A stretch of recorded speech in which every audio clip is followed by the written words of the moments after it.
at him pissing. Look, look. I should scare the fuck out of him. But There's that a piece of shit. bathroom 200 yards away, and you're all pissing on your... Okay, Garmin, save video. Oh, he said, oh. We'll have him Go to on video. Go to video. Go to. I want to see it. Oh, I can't look at it yet. Oh. It's doing a 3-minute video. Don't worry, we'll get it later. Posted on Bonehead Truckers. Yeah. Mr. Werner back there behind his trailer. That's sad because it's daytime. No, I mean, like, you know how we was tired? Yeah.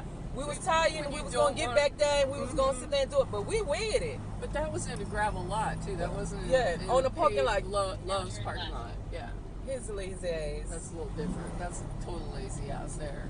I've seen guys do it in the fuel island. They can't even walk from their truck inside. They pissing in the fuel island between the trailer and the truck in that little gap. Some guys that got that labeled, you know. It says employee restroom. What you doing? I'm trying to get this bug out of here. Oh, you got a bug in.